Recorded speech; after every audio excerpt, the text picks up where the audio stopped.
Pues bien, sigamos adelante en esta exploración filosófica que nos ofrece Michel Henry en la esencia de la manifestación y vamos a iniciar ahorita ya lo que sería el parágrafo número 2 o el apartado segundo que Michel Henry va a desarrollar y que va en efecto como en una línea de continuidad expositiva en lo referente a lo que expusiera en un primer lugar, que es lo que vimos la ocasión anterior y que tenía que ver con, ¿se acuerdan?, la problemática del ego, ¿no? Una problemática en la que Michel Henry pone al descubierto que lo verdaderamente primario no es el yo, en este caso el ego, sino el ser del ego. Y por lo tanto, la verdadera radicalidad del ego no radica en sí mismo, sino en el ser que le sostiene, ¿no? El hecho en el ser que le concede mantenerse y pronunciarse precisamente, ¿no? Manifestarse, dirá Michel Henry, a la manera de un yo. Y ahí es donde aparecía el misterio, ¿no? Ser yo. O sea, antes del yo, que nosotros en efecto podemos pronunciar, está el ser. Acuérdense, ¿no? La imagen que proponía Michel Henry, que nosotros podemos decir yo en la medida en que el ser brilla ya. Ahora, de aquí entonces insiste Michel Henry en la necesidad de adquirir, ¿no?, una comprensión ampliada de la razón, ¿no? Una razón no limitada a la adquisición de sus propias evidencias de acuerdo con el enfoque metodológico que sigue, sino una apertura mayor a aquello que desbordaría, en principio, sus propios condicionamientos, ¿no?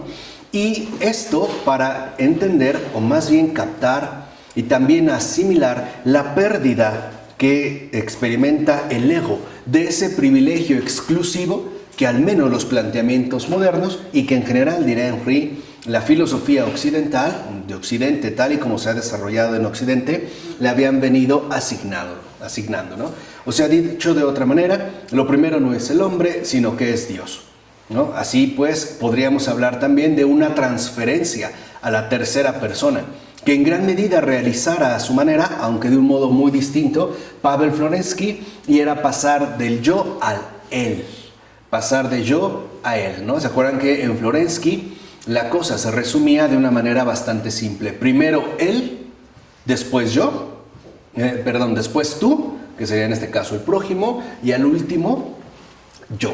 De tal manera que también Michel Henry expone la radicalidad del ego. Y esta radicalidad corresponde al ser que le sostiene, ¿no? Al hecho de ser yo, que en efecto apuntaría a un misterio. Por eso en el parágrafo 2, en esta edición que estamos nosotros manejando, y corresponde a la página 22, abordará la necesidad de una edificación previa de una ontología fenomenológica universal. Es decir, que no estuviera la ontología, como nosotros lo mencionamos, limitada a parcelas del ser o a, en este caso, evidencias netamente regionales de cosas particulares, sino que en efecto se hablara pues de una ontología. Y comienza afirmando que la teoría de la intuición, que como nosotros ya comentamos la ocasión anterior y de hecho lo vimos con más detalle en Husserl, ¿no?, sostiene Michel Henry que la teoría de la intuición ha rechazado la pretensión de extender a todas las esferas del ser el tipo de evidencia que da el cogito. O sea, el cogito obtiene una determinada evidencia que ciertamente se parcializa en la medida en la que ésta se dirige a una determinada cosa, ¿no? Digamos, se vuelve en este caso regional. Y dice Michel Henry que de este modo se intenta como subsumir o conglomerar bajo una categoría monótona de aprehensión, ¿no?, la realización de un tipo ideal de evidencia, o sea, que contenga la totalidad del campo intuitivo que en efecto se ofrece a la experiencia humana. No obstante, dice Henry que es absurdo en el sentido de que contradice la estructura de lo dado tal y como aparecería en ese campo, con sus respectivos caracteres a la vez determinados y sobre todo diferentes. O sea, dicho de otra manera, cuando se quiere obtener una especie de un tipo ideal de evidencia, bajo una categoría monótona de aprehensión, ¿no? Como captarlo todo y por lo tanto subsumir la totalidad del campo intuido bajo una sola categoría monótona, no se corresponde con la estructura del mismo aparecer. O sea, no se lograrían, pues, en este caso, considerar las diferencias determinantes de cada una de las cosas que aparecen. O sea, a pesar de que nosotros quisiéramos establecer una categoría monótona, o sea, de un solo tono, ¿no? Para todo lo que experimentamos, esta, dice Michel Henry, no sería capaz a su vez de expresar, ¿no?, las determinaciones y sobre todo las diferencias de cada una de las cosas que ahí aparecen. O sea que en realidad, dice Michel Henry, el carácter al que obedece la problemática del ego cogito, ya aquí, ¿no?, ya no solo del ego, sino del ego cogito, de esta cosa que piensa, o a veces también como se le traduce, me parece un poco inapropiadamente, este ser pensante, es lo que asigna límites indiscutibles a los pasos posteriores de la investigación fenomenológica. O sea, que lo que está en este caso criticando Michel Henry es esa pretensión unificadora de la razón sometida a su propio telos. O sea, en la medida en que la razón sería la que establecería la validez y la legitimidad de las posiciones que en efecto operaría la conciencia. O sea, en este caso, una conciencia netamente autónoma. O sea que lo que sostiene Michel Henry es que esto significaría que el ego cogito, a su vez, estaría basado en un particular proyecto de conciencia, la cual buscaría alcanzar posiciones estables, válidas, cuyo correlato, cuyo referente, digamos inmediato, sería el ser real. O cuando nosotros hablaríamos, en todo caso, a partir de la teoría de la intuición, del ser verdadero. No obstante, insiste Henry que cuando nos vemos como constreñidos al telos, o sea, la finalidad, ¿no?, hacia la cual pretende dirigirse la razón, lo que finalmente se alcanza son verdades, o sea, realidades que sí podemos asentar legítimamente en base a sus contenidos propios. O sea que la razón, en todo caso, sería capaz de percibir un ser para cada cosa, pero no sería precisamente capaz de alcanzar el ser general de todas las cosas sin renunciar a la diferencia, o mejor dicho, a las determinaciones y a las diferencias que surgen dentro de este aparecer. O sea, en pocas palabras, la razón sí tiene una capacidad, pero esta capacidad se limita a una verdad particular. O sea, podríamos apuntar al ser verdadero de alguna cosa, que aparecería como un correlato de nuestra respectiva, en este caso, certeza. O sea, que en pocas palabras, la razón busca alcanzar algún tipo de certeza con respecto a algo, ¿no? Digámoslo de esta manera un poco esquemática. Para Michel Henry, la razón busca en efecto adquirir una certeza con respecto a algo. Y este algo es importante, ¿no? Cuando nosotros, por ejemplo, indagamos qué es esto, ¿no?, tratamos pues de particularizar el esfuerzo que la razón realiza para obtener esta certeza.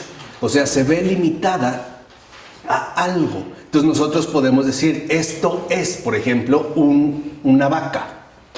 Y esta certeza, dice Michel Henry, es algo que en efecto queda como particularizada a este algo. En tanto asumimos que este algo al que la razón se ha dirigido, es decir, la finalidad que busca alcanzar, y precisamente por medio de una certeza, es considerado como el ser verdadero. Por ejemplo, cuando decimos esto es tal cosa, nos dirigimos. Y de este algo, en base a esta certeza,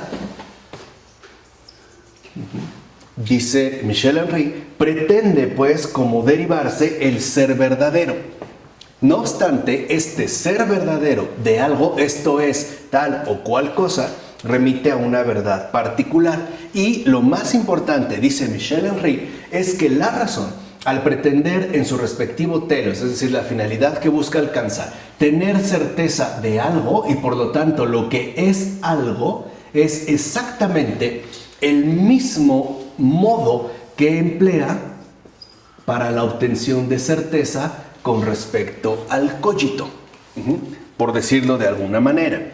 El racionalismo cartesiano termina precisamente apuntado dentro de este mismo proceder de la razón. Porque al parecer, dice Michel Henry, el cogito aparecería como una certeza racional.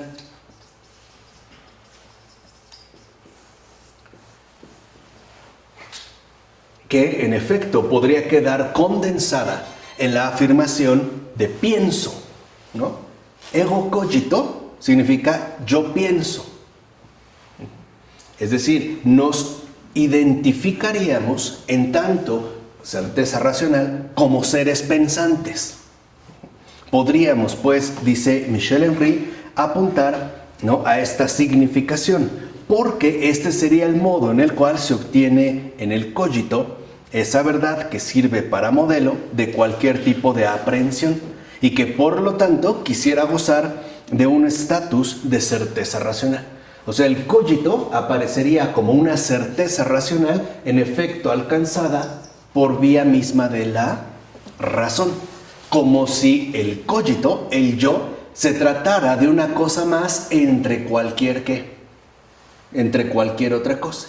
Sería lo mismo, pues, dentro del mismo planteamiento, decir esto es una vaca, esto es una pelota, y decir esto soy yo. Aplicaríamos, pues, de acuerdo con Michel Henry, el mismo modo de proceder. Y de ahí, dice Henry, es como la razón parece, pues, limitarse a la obtención de lo que llamaríamos verdades racionales. Y aquí es donde entra un primer aspecto fundamental que va a ir como desplegando Michel Henry. Sí hay verdades racionales cuando alcanzamos un tipo de certeza racional mediante el proceder de la razón, pero eso no significa que ahí anide la verdad. O sea, lo que yo pienso puede tener algo de verdad, en tanto se remita a una situación en particular. Es decir, en tanto, en efecto, se dirige a algo en específico, pero no significa que entonces justo esta verdad racional sea la verdad. Y por ello deriva Michel Henry que el ego cogito es una verdad racional, nada más. No es la verdad. O sea, no es que diga yo soy la verdad. Eso solamente lo puede decir el que no solo es cogito, sino Deus. O sea, eso es algo que solo puede decir Jesús, que es verdadero Dios y verdadero ¿qué? Hombre. Y lo hizo. Por eso él dijo, yo soy la verdad. Yo soy la verdad. ¿No? Ego veritas. ¿No? Yo soy la verdad. Por eso les decía, ¿no?, la indagación en la que él explorará más adelante. Pero entonces, en primer lugar, lo que ya va a sostener Michel Henry es que este cogito, en tanto certeza racional, no es la sede de la verdad. Ahí no está la verdad. La verdad es previa al cogito. La verdad es previa a mí. Es cierto que alcanzo una certeza racional, pero el cogito, el yo, no es la sede de la verdad. La verdad está en el ser yo. Y este ser es previo, pues, a la aparición o a la proclamación del yo, ¿no? Es decir, en este caso, de el cogito. Es más, va a decir Henry, y aquí me parece también un planteamiento filosófico interesante, que a pesar de que el cogito es una verdad racional, ¿no?, esta certeza racional, forma parte del conjunto de verdades que podemos alcanzar. O sea, es una más de las verdades racionales y ni siquiera tendría que ser, de hecho, la más privilegiada. ¿Puedes escribir qué página es en esta página? Bueno, aquí la voy a poner, ¿no? Empezamos las páginas, aquí empezamos en la 22 y vamos a ver a cuál llegamos. Aquí iniciamos en la página 22 para que tengan la referencia. Les decía, ¿no? La necesidad de la edificación previa de una ontología fenomenológica universal, ¿no? Dice, claro, la razón, pues, no alcanza la verdad. Lo que sí alcanza la razón es a obtener una certeza racional. Y entre ellas, o una más de estas certezas racionales, que podríamos llamar verdades con respecto a algo, se encuentra la del cogito. O sea, el cogito, pues, es una verdad racional más entre muchas otras. Es una certeza racional de algo singular. Y por ende, no puede seguir manteniéndose el cogito como el ideal de una investigación. De hecho, va a decir Michel Henry que cuando, por el contrario, ha quedado el cogito a partir de su ser singular como el orden de la racionalidad, ¿no? Y por ende como el ideal de esa investigación que al parecer se realiza en él por primera vez, entonces se le ha como impreso una tarea bien definida: la obtención de contenidos que puedan llevar el título de verdades.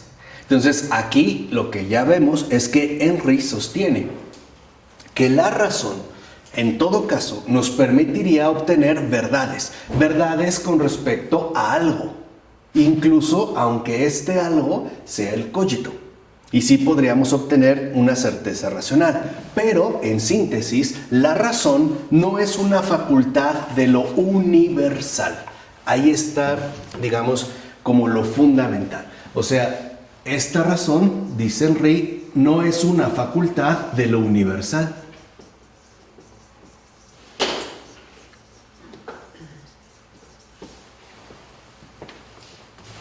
Sino que sería una facultad de verdades. En tanto nos permitiría alcanzar ciertas certezas racionales. De hecho, insiste Henry que la razón no es una facultad de lo universal. O sea, no es la razón realmente la que nos faculta, ¿no? Nos permite estar facultados para acceder a lo universal. O sea, en este caso lo sabemos, al ser. Puesto que, incluso va a decir Henry, ella misma se haya definida en su correlación con el sentido original del ser de una región dada. Y por lo tanto, a la razón le corresponde una tarea. Y la tarea de la razón consiste en permanecer orientada hacia verdades particulares. O sea, a través de la razón podemos acceder a qué es esto. O sea, lo que yo les comenté, la razón siempre está remitida a algo, pero no es la facultad de lo universal. En todo caso, la razón nos podrá ofrecer verdades particulares, no la universalidad. O sea, el cogito no es el ser, por mucho que se quiera exaltar su respectiva capacidad de razón o su actividad racional. O sea, pienso, luego existo, dice Henry, es un error.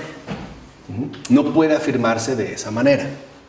Por eso creo que Florenzi hablaba de la fe y la suprarrazón, ¿no? Que lleva la razón. Claro, porque la razón no es la facultad del universal.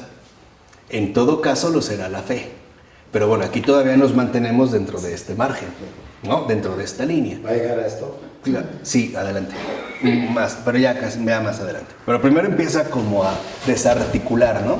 Todo lo que se ha venido imponiendo ya con mucha fuerza. O sea, primero es como desmoronar el error, ¿no? Irlo desmoronando desde adentro. Entonces, lo que insiste Michel Henry es que la razón tiene una tarea, y esta tarea consiste en conducirnos al descubrimiento de verdades particulares. Y si la razón nos descubre a sí mismo, al cogito, como una verdad particular, significa que el cogito no es el ser. O sea, el yo humano no es la verdad, por muy racional que éste sea. En pocas palabras, aquí Henry, por eso adelante va a discutir fuertemente con Hegel, la razón no es la facultad del universal. O sea, lo que realmente ¿no? nos puede descubrir la razón no tiene un carácter real de universal. A lo más nos podrá remitir al ámbito de lo particular. O sea, la razón solo puede legitimar contenidos particulares. Por ejemplo, esto es tal o cual. O me dedico a la investigación de algo y yo puedo descubrir, ¿no? por medio de la razón, algunas particularidades. Pero no es, pues, por vía de la razón como yo realmente accedería a esta dimensión universal. Y por ello Michel Henry va a denunciar el olvido en que se mueve la filosofía. ¿En qué consiste este olvido? Y aquí en efecto coincide con Heidegger en hacer la denuncia, pero para nada en el contenido.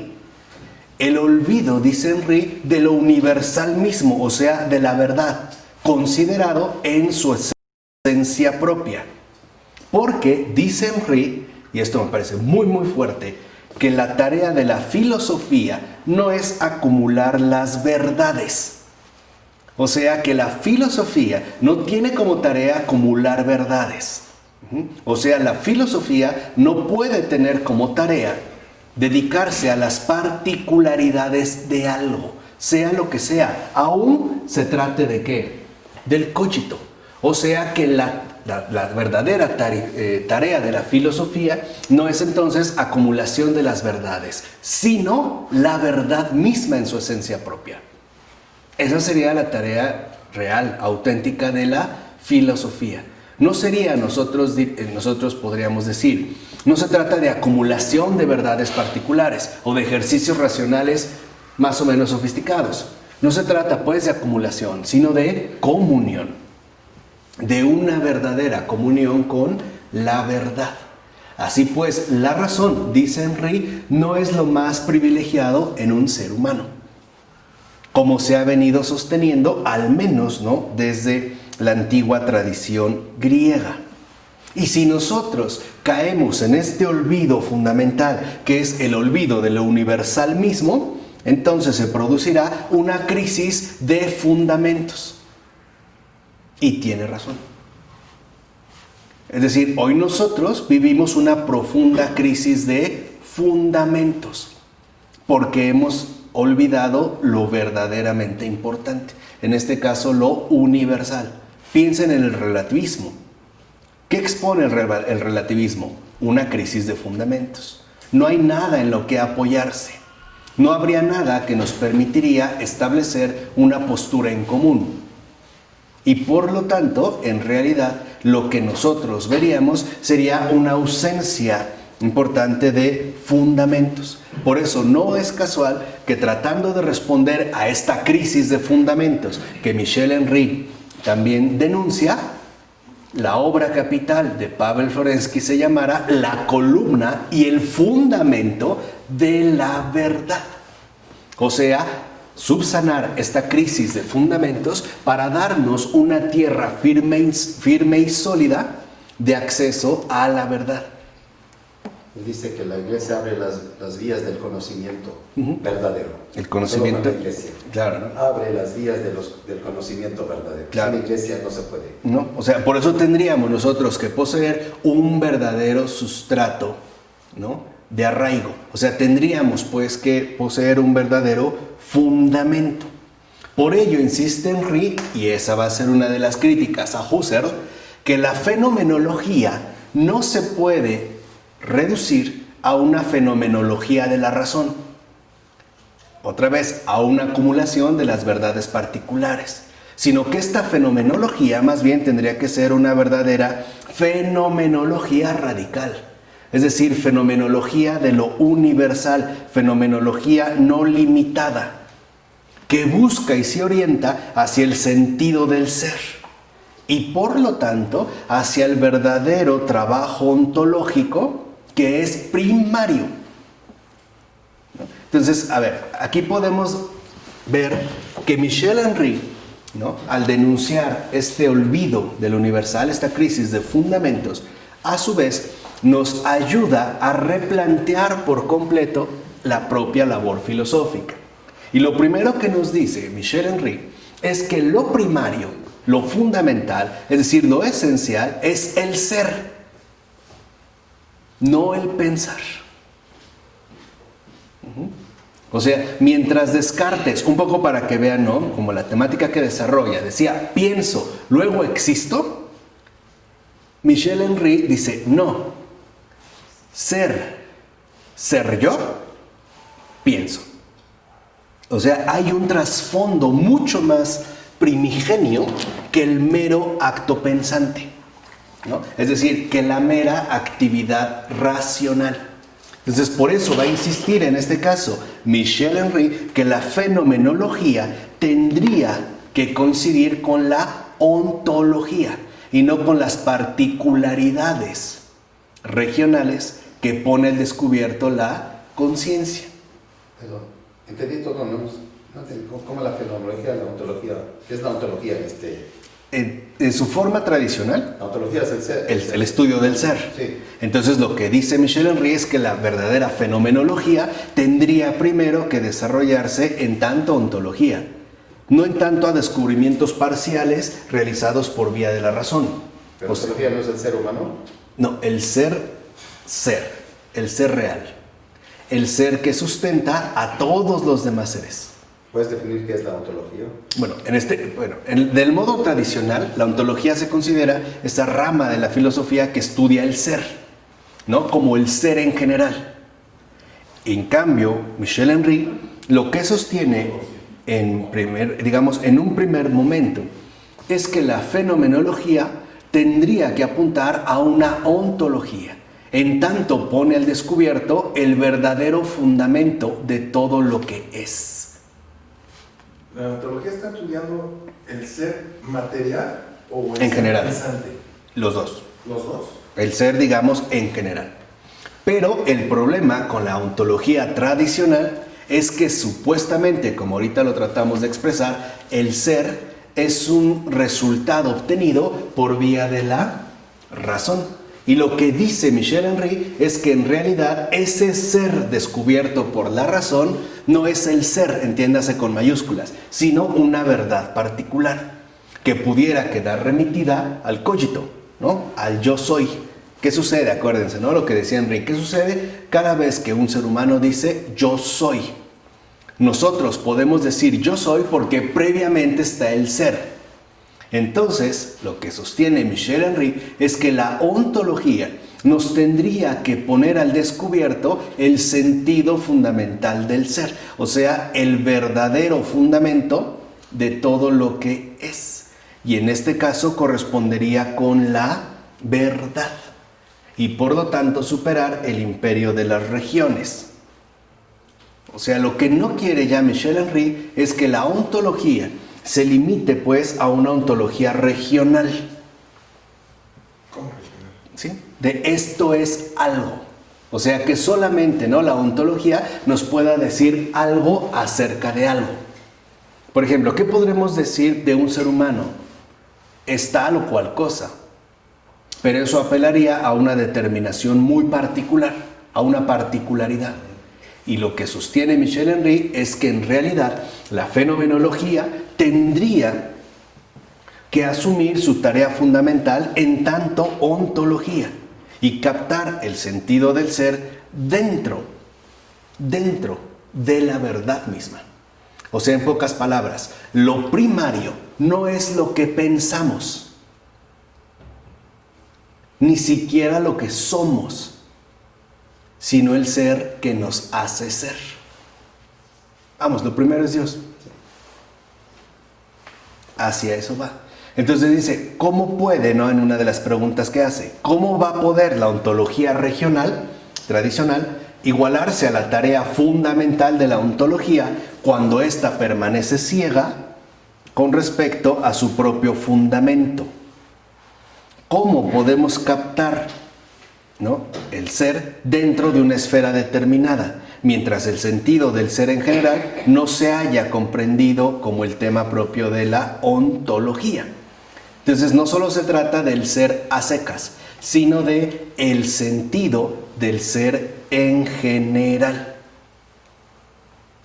Ese sería, en primer lugar, el fundamento, puesto que cuando no se tiene este fundamento ocurren errores graves como el encumbramiento inapropiado, además falso, del cogito.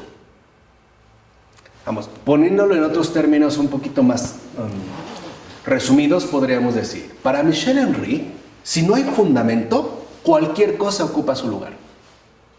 O sea, si no nos basamos en el sentido del ser en general, en el ser, entonces cualquier cosa va a querer ocupar su lugar. ¿Puedes poner un ejemplo? Algo práctico. Si Dios no está, no, ese es el olvido del universal, entonces yo soy solo. Yo me podría encumbrar a mí mismo, ¿no?, a la manera, por ejemplo, de un cochito. Cualquier cosa, pues, podría entrar a ocupar su lugar. Por eso dice Michel Henry que tendríamos que oponernos a esas diversas ontologías regionales.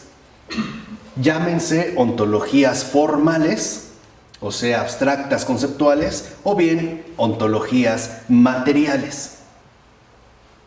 Y por lo tanto, tratar pues de superar el ámbito limitado de las particularidades. O sea, en pocas palabras, no bastaría con que nosotros estemos inmersos del verum, ¿se acuerdan de lo verdadero? Sino que realmente ingresemos a la veritas, porque la verdad solamente es una. Y por eso tendríamos que reorientarnos nuevamente hacia lo universal. ¿Y qué es lo universal? Porque acuérdense que es el olvido de lo universal lo que Michel Henry en este caso ha denunciado. Es un término concreto que cada región del ser presupone. O sea, para que algo sea, primero hay un ser. En términos a lo mejor más usuales en nosotros podemos decir, para que algo exista, primero tiene que haber alguien que lo haya creado.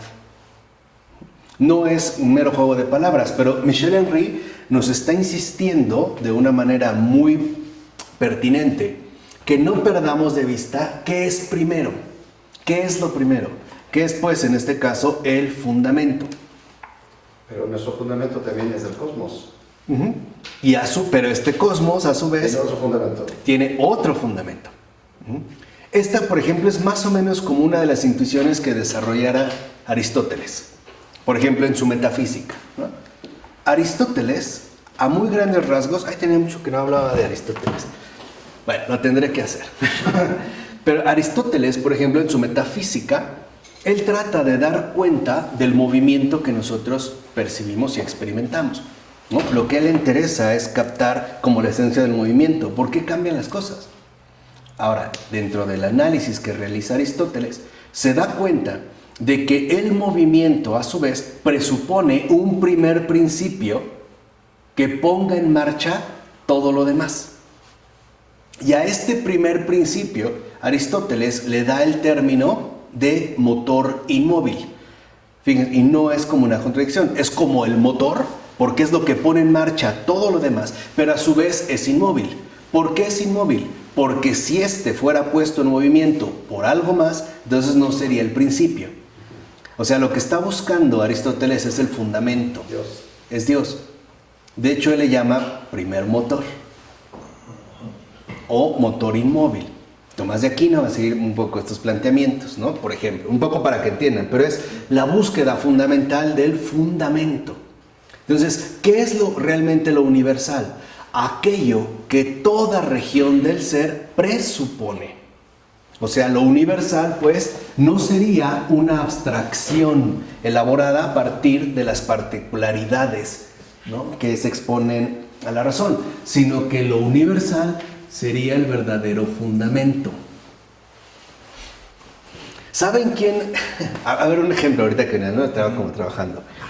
Es que en este ámbito no está ya tan fácil sacar los ejemplos así tan palpables. Pero quien expuso en una frase contundente esta cuestión, ¿no?, de una manera nítida, fue San Juan Bautista. Si ustedes se acuerdan, ¿no?, cuando ve a Jesús, o más bien cuando la gente está confundida creyendo que Él es el Mesías, ¿no?, véanlo en los términos del fundamento, le preguntan a Juan si Él es. ¿Y él qué responde? No soy. No soy yo. Porque antes de mí, fíjense lo que está diciendo, él está hablando del fundamento, lo que dice, sí, yo soy, pero antes de mí hay otro que es más grande que yo. Y no solamente es más grande, digamos, en su amplitud, sino sobre todo en su origineidad. O sea, Él es el principio. Hay alguien más grande que yo. Por eso dice, es necesario, ¿no?, que Él crezca y que yo, ¿qué?, disminuya.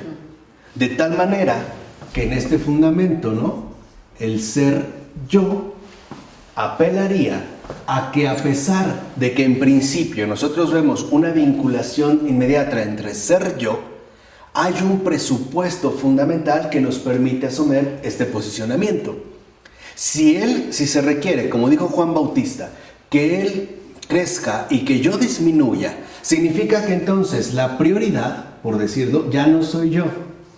¿No? Lo voy a tratar de poner de esta manera. Hasta que quede un puntito. Que Él crezca y que yo, ¿qué?, disminuya. ¿Para qué? Para poder contemplar la verdad. Hasta decir, sí, Él, entiéndase Dios, Él es. Y es lo que también menciona señalando a Jesús. Ese es el Cordero que quita el pecado del mundo. Lo que está diciendo es, Él es más que yo, porque Él es la verdad. Yo soy una verdad particular, sí es cierto. Sí bautizo, sí soy un profeta. No, en ningún momento lo disimula, habla con autoridad, sabe que lo han enviado, pero también sabe que Él, en pocas palabras, no es el ser. Él es un derivado de este ser. De hecho, Juan Bautista presupone a Cristo. Sin Cristo no hay Juan Bautista. Y el propio Jesús, el propio Jesucristo, asume esta problemática de una manera más radical. Quien quiera venir a mí, niéguese a sí mismo, o que muera a sí mismo. Y será la forma en la que entonces, alejándose de sí hasta morir, ¿no?, crucificándose a sí mismo, pueda entonces contemplar ¿qué? La verdad. Porque se hace verdadero. Porque entra la verdad en Él. Claro. ¿Cómo entra la verdad en Él? Le asigna su verdadero papel de verdadero, pero no de la verdad. Él es verdadero en relación con la verdad. Y eso es lo que está exponiendo Michel Henry. O sea, no podemos hacer del cogito, del yo humano, el fundamento de todo. Es más, ni siquiera sería capaz de alcanzar lo universal, puesto que este es particular. O sea, otra vez un poco el cuestionamiento, ¿no?, que hace Michel Henry. ¿Cómo puede lo finito intentar contener lo infinito? O al infinito. Va pues como dentro de esta, no sé si queda un poquito más claro dentro de esta línea, ¿no? Entonces dice pues Michel Henry que lo universal es ese término concreto que cada región del ser presupone. Es como el gran tronco del que emergen todas las ramas. En la terminología de los padres de la Iglesia, es el creador de todas las cosas. Él es realmente lo que se presupone. Pero ahorita veremos qué es lo que ocurre, nada más para que lo vayan viendo. O sea, dice, es la esencia primordial, la esencia de toda región, pero también de todo objeto, de todo lo que es. Entonces, lo universal es el verdadero fundamento de todo lo que es. Y dice Michel Henry, este fundamento de todo lo que es, esta esencia de toda región, de todo objeto, etcétera, es el ser, ¿no? Y este ser gobierna todas las cosas. extiende sobre ellas su reino que las atraviesa. O sea, todo lo que es, ya sea vaca, lo que llamamos universo, una pulga, una bacteria, yo mismo, etcétera, está atravesada por el ser. Es justo porque el ser se ofrece a darle sustento que todo lo que es puede, en este caso, aparecer. De hecho, lo dice Henry, en todo objeto está presente el ser como aquello que permite precisamente a este objeto estar presente. Repito, en todo objeto está presente el ser como aquello que permite precisamente a este objeto estar presente. O sea, si nosotros lo entendemos bien, y esa es también una de las maravillas de Michel Henry, este fundamento, déjenme quitar un poquito esta esquemita.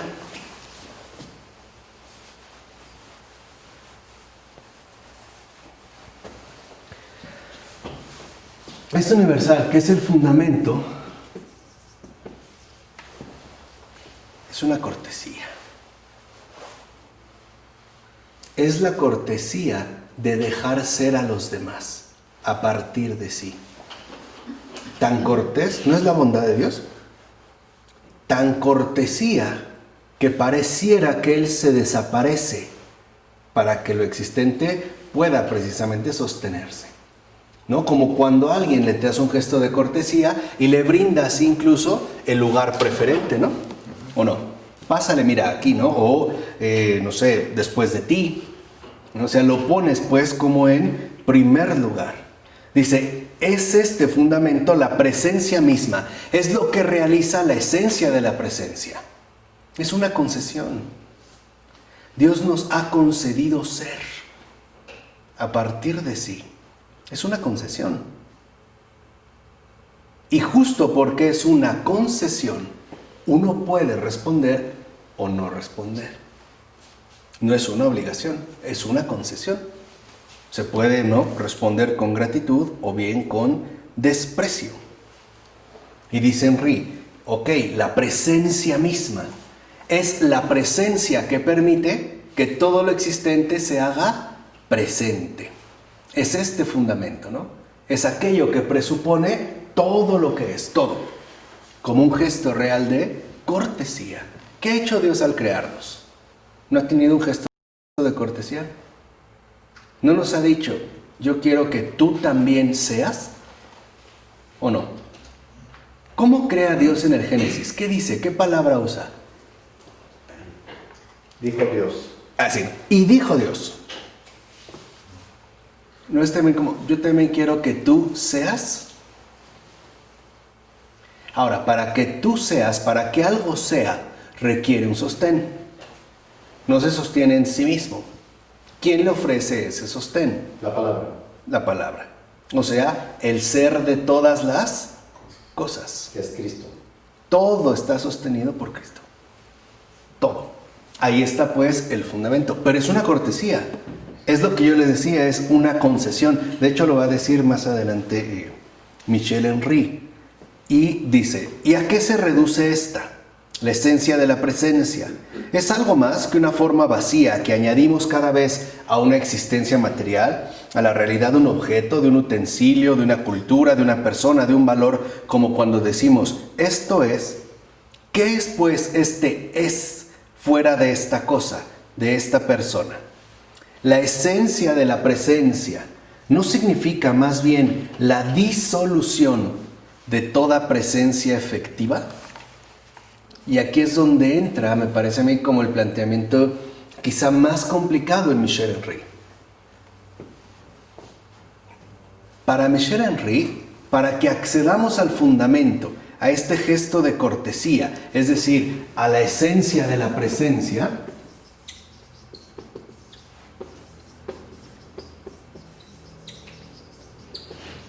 para que podamos acceder a la esencia de la presencia, tendríamos también que apelar a la disolución de toda presencia efectiva.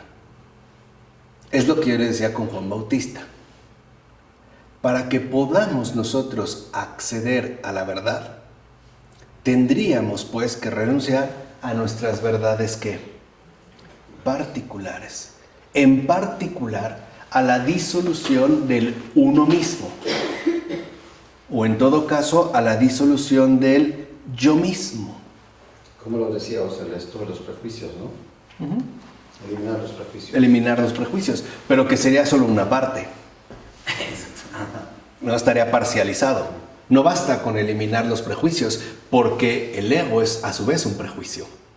O sea, es un prejuicio suponer que tengo una certeza clara de la cual partir, yo mismo. Entonces, para acceder a la esencia de la presencia, tendríamos que acudir a la disolución de toda presencia efectiva. O sea, en pocas palabras, los grandes místicos, ¿cómo han definido la contemplación? ¿O qué es la contemplación? Ver lo invisible. ¿No es la disolución de toda presencia efectiva? Ya no hay un algo en particular, ni siquiera una voz, ya no hay ni siquiera imagen. ¿Qué es eso? El fundamento. Ya es la disolución de la presencia efectiva. Ya no se trata de si esto es tal o cual cosa. Es una disolución de toda presencia efectiva que nos lleva a la esencia de la presencia. Eso es lo que también se nos ha dicho en términos evangélicos. Hasta que Dios sea todo, En todo. en todos. Hasta que Dios lo sea todo. Ya no es algo en particular, ¿no? Así que, dice Henry, la esencia es justo lo que anuncia tal disolución. ¿No? La esencia es lo que se nos anuncia en tal disolución. Significa que esta disolución es el aspecto que la esencia nos ofrece de ella misma. O sea, discreción. ¿O a poco nos resulta tan evidente el fundamento? A ver, se los voy a decir cómo es. ¿Realmente es evidente que Dios existe? Sinceramente no. No es evidente. ¿Es evidente que Dios me ha creado?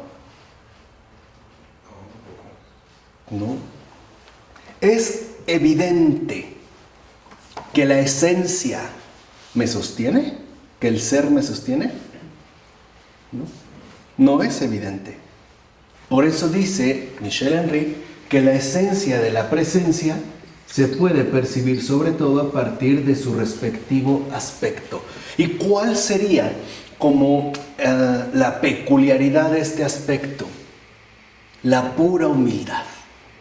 Nada de ostentación. ¿O acaso podemos decir que Dios se nos impone como creador? ¿Es más como Dios, como Señor? Sinceramente, ¿no? Al grado de que yo puedo pretender usurpar su lugar. Y yo puedo decir, no Él, sino yo. Pero tiene este aspecto, pues, como de disolución, de humildad. Como de pasar desapercibido. Como si no estuviera.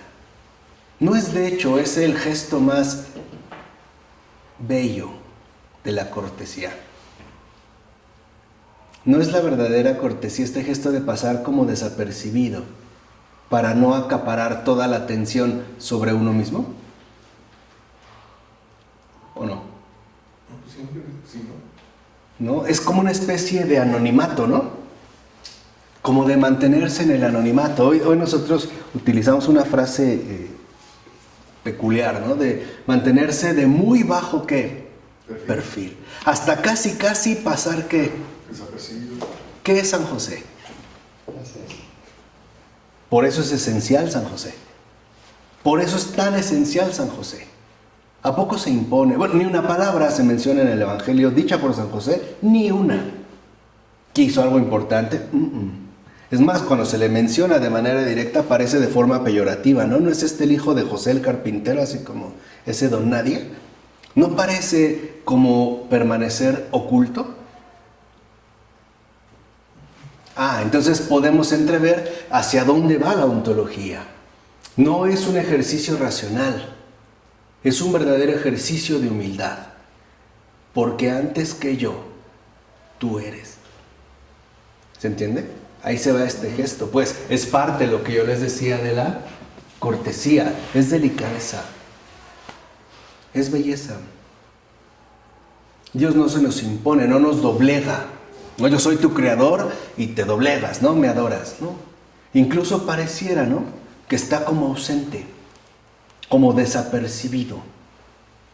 Pero ¿cómo podemos darnos cuenta de que no está ausente? Pues porque somos, porque aquí estamos. Es lo que decía San Pablo, en Él somos, nos movemos y ¿qué? Existimos. Y existimos. Ahora, ¿es de verdad evidente? Eso sí. No. No, De que somos y existimos.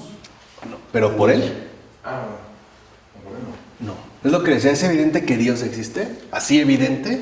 No, si no necesitaríamos la fe. Entonces va por esta línea de desolución y dice, por eso la desaparición de todo existente efectivo, o sea, realmente salir de las verdades particulares para acceder a la esencia de la presencia, constituye el dato fenomenológico sobre el que debe apoyarse cualquier pensamiento que quiera realizar la esencia en él. O sea, también tengo que desaparecer yo mismo. Porque si no, estas verdades particulares podrían, digamos, provocar dos situaciones. La primera, absolutizarse y creer que algo lo es todo. Por ejemplo, incluido el yo. O bien, estas verdades particulares nos podrían llevar no a una absolutización, sino a una relativización. No hay nada absoluto ni universal y cada cosa en este caso sería relativa. Por eso dice, en un primer momento, la esencia se propone como en una especie de planteamiento negativo, como lo que no es el ente, como lo que a decir verdad no es nada de todo cuanto existe. ¿Qué es Dios? ¿No es lo que también algunos místicos mencionaban o exponían en términos de vía negativa? ¿No era verdad que para acceder a Dios había que empezar negando todo lo que no es? ¿Dios es un caballo? Díganme, ¿es una criatura en particular? ¿Dios es algo, cualquier cosa, de todo cuanto existe? ¿Qué es? Aquí es donde va a asumir la vía negativa. Creo que en este campo Michel Henry está como influido por el maestro Eckhart y el trabajo místico que él ha realizado, ¿no? El fruto de la nada, sobre todo. ¿Qué es esto? Pueden leer al maestro Eckhart. Estoy casi seguro que él está, digamos, como influido fuerte por esa lectura del maestro Eckhart. Pero sí es importante, pues, que nosotros aprendamos a desasirnos de estas parcelas regionales del ser que nos brindan cierta comodidad y seguridad. Es decir, también en la filosofía se puede tener una experiencia profunda de la fe. Porque en la fe no hay nada seguro a lo que sostenerse. ¿O sí? ¿O no? ¿No? Entonces estaríamos pues por esta línea de desaparición donde en efecto nos acercamos a que no es algo. Pero la esencia, y aquí es donde corrige Michel Henry, no es la mera negación de lo existente, o sea, no es una pura privación, como sería la nada budista. Para el budismo, el nirvana es la liberación de toda, digamos, de toda individuación, ¿no? De todo sentido como parcializado, individualizado. Es superar el principio de individuación, hasta acceder a esa nada primordial que sería la privación de toda individuación. Dice Michel Henry, no se trata de esto. Es más bien de darnos cuenta que la esencia también manifiesta una indigencia, porque ser indigente y ser son para el ser una y la misma cosa. ¿O Dios no también se presenta como una especie de indigencia? En nuestro amor. ¿O realmente se expone como una soberbia? ¿No? Incluso también como una indigencia, ¿no? A veces pensamos que Dios ha hecho poco, ¿no? O casi nada. Si es que ha hecho. Por eso insiste Michel Henry que en efecto la esencia no es la mera negación del existente ni una pura privación, sino que, aquí entra lo importante, el ser no es ser, sino sobre el fundamento de la nada en él. Y aquí viene su frase fuerte: la nada no es nada. ¿A quién se está oponiendo? Heidegger. Para Heidegger la nada es nada. La nada nadea, dice Heidegger. Lo que dice Henry no es cierto. La nada no es nada. Es esa operación efectiva por la que el ser se realiza. En pocas palabras, este aspecto nos va a conducir nosotros a una realización que al parecer proviene de nada. O sea, del hecho de dejarnos ser, ¿no? Dejarnos ser a todo lo que existe. Por eso la nada no es nada. Es operación efectiva por la que el ser se realiza. O sea, el ser, la esencia, ¿no? De la presencia, el fundamento, no lo acapara absolutamente ¿qué? Todo, sino que concede que las cosas también sean, que participen pues de su esencia, de su ser. Dice, es una nada real que en su mismo nadificar realiza la esencia del ser, a la vez que es el origen de la expulsión fuera del ser por la que el ente es promovido al rango de existente. Entonces la nada no es nada, es la operación efectiva por la que se realiza el ser. Está hablando pues aquí ya en el ámbito netamente ontológico. Dice, esta transgresión del ente por la que se caracteriza ante todo el ser no es posible en realidad más que sobre el fundamento de una nada real que constituye la esencia misma del ser. Una nada real, ¿no? En la que se constituye la esencia misma del ser. En pocas palabras, aquí pareciera que Michel Henry está como considerando que para que algo sea, el fundamento tendría que reducirse a una nada fundante. La nada no es nada. Se estaría pues, ¿no? ¿Cómo? Efectuando a partir de una nadificación. Quiere decir que Dios nos hizo de la nada. Por una parte, nos hizo de la nada. Y además haciéndose como nada en su indigencia, para que nosotros pudiéramos ciertamente emerger. Es aquí cuando yo les decía que está como ese rasgo profundo de humildad. Dice, por eso, en la indigencia en que se angustia el pensamiento del ser, lo que finalmente se alza ante él es la esencia absoluta, en su concreción más elevada, la identidad del ser y la nada. Así, la comprensión de la esencia en su esencia, se trata pues de la comprensión de la esencia en su esencia misma. ¿Qué está queriendo comprender Michel Henry? Pues el obrar mismo de Dios. Eso es elevarse realmente a lo que, a lo universal, es decir, al fundamento. ¿Cómo está eso de que Dios nos crea y nos fundamenta? Al parecer, padeciendo una especie de indigencia. Es más, ¿no acaso Dios, el fundamento, la esencia de la presencia, no incluso pasa por algo aparentemente inesencial?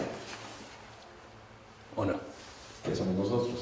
No, Él mismo no se hace como aparentemente inesencial.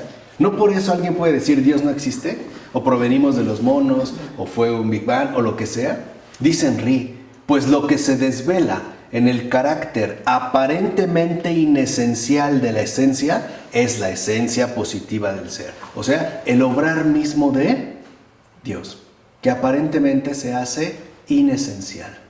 Crea y deja ser, ¿no? Como que deja ser. Como que no está ahí subyugando, sino que asume, exacto, asume este rasgo de inesencialidad, de indigencia, deja ser. O sea, crea los seres también en libertad. Y por eso, dice Henry, la nada no es nada. Aquí se ha confundido la nada con una mera privación y no se ha entendido que es el gesto fundamental de nuestro fundamento, el obrar amoroso de Dios, que incluso parece como, en este caso, inesencial. Dice que tal esencia sea positiva en sentido último, se manifiesta en el hecho de que es la condición. Es justo por tal condición de humildad que todos los seres aparecen. Vamos, que se da en todo caso la manifestación. Y todo lo que es encuentra en ella su fundamento. Y tan asume este papel de indigencia que incluso pareciera pasar completamente desapercibido. Podemos pensar en la kénesis paulina, ¿no? La kenosis paulina. Dios se abaja a tal grado que incluso, no solo asume el aspecto humano, sino que incluso llega al aspecto de ya no parecer siquiera humano. Y esto se ve de manera bien concreta. Jesús, hasta antes ya de su vida pública, del inicio visible de su misión, llamó la atención, ¿no? Fue uno más entre todos. ¿Destacó? ¿No? Su crucifixión, es más, ¿qué digo su crucifixión? Su resurrección, ¿no sigue pareciendo algo inesencial? ¿Qué decían los discípulos de Emaús? ¿Murió? ¿Qué cambió? Nada. ¿Qué sucedió? Nada. Ahí dice Michel Henry, la nada no es nada. Es un fundamento positivo de concreción, de realización de todo el ser, de todo lo que es. Por ello va a decir que la ontología fenomenológica universal, que se orienta deliberadamente hacia la tarea de la comprensión de la esencia, es ciertamente la ontología fundamental. En síntesis, ¿qué es entonces esta indigencia? Y aquí entra la clave.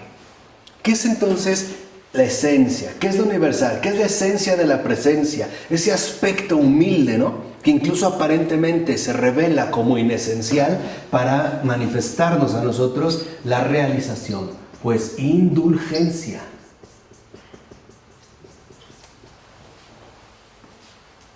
Es indulgencia. Entiéndase, ¿no? Pura benignidad. La nada no es nada, es pura benignidad. Juan lo dijo de otra manera. Es la única vez que se da una definición ontológica de Dios. No hay otro lugar donde se diga Dios es tal. Y Juan lo dijo, Dios es ¿qué? Amor. Amor. ¿Qué es entonces el fundamento? Es pura benignidad. Puro amor. Lo que descubre Henry es que en realidad la esencia de la presencia, la esencia, el sentido del ser en general, es el amor. Es la pura bondad, que pasa incluso por algo inesencial, por esa como indigencia, que en realidad, dice Michel Henry, lo que revela es indulgencia, pura benignidad, pura bondad, puro amor. Pero dice amor y benignidad. Sí. ¿Lo dice? Él dice benignidad. Sí, ¿Cómo claro. lo leo? Bueno, cuando lo menciona es, pues lo que se desvela en el carácter aparentemente inesencial de la esencia es la esencia positiva del ser. No una privación, sino la benignidad, ¿no? Que tal esencia sea positiva en sentido último se manifiesta en el hecho de que es la condición. Todo lo que se encuentra en ella, todo lo que es, encuentra en ella su fundamento. Y con lo que dijo anteriormente, de que la nada no es nada, uno puede deducir, a partir de esto, que está hablando de la pura bondad. Entonces, ¿cuál es el fundamento último de todo lo que es? Incluido yo mismo. La bondad. O sea, el amor. Es más, es indulgencia, ¿no? Dijimos. Una pura benignidad, o sea, una exención de un superior a un inferior. Es un gesto de concesión, es la total bondad, o sea, el misterio, que pasa a tal grado, ¿no? Por algo inesencial, que lo único que manifiesta o que lo único que revela es su enorme gesto de cortesía para que algo, sea lo que sea, sea. Si lo ven, ¿no? Quisiera acabar, por eso les comentaba yo hace un momento en el caso del Génesis. Y Dios dijo, hágase tal, tal, tal, y se hizo. Y pareciera que Dios se hace como un qué, como que le da ahora, ¿no?, el total lugar a la creación. Eso solo puede ser hecho por una bondad pura, es decir, por una pura bondad. Por eso, en síntesis, dice Michel Henry, que la fenomenología radical no puede limitarse a una fenomenología de la razón que acumula verdades particulares, sino a una verdadera filosofía que apunta hacia lo universal o fundamento, en tanto va a poner al descubierto la esencia de la presencia, es decir, el proceder mismo del misterio, y por lo tanto tendríamos que revelar su respectivo aspecto, es decir, su modo de realización, que correspondería con una verdadera indulgencia. En latín es indulgere. Indulgere es pura benignidad, indulgente, alguien suave, discreto, amoroso, bondadoso, etc. Y esto es lo que nos pondría a nosotros al descubierto la esencia del ser en general. En pocas palabras, para Michel Henry, el ser no es un concepto general y abstracto. El ser posee una esencia. ¿Qué quiere decir? Que lo que verdaderamente importa en el ser es su esencia, su sentido. Y este sentido no es otra cosa más que el amor. Es decir, el misterio. ¿De acuerdo? Vamos a dejar hasta aquí. En nombre del Padre, del Hijo y del Espíritu Santo. Amén. Por cierto, abordamos el apartado 2 de la página 22 a la 28.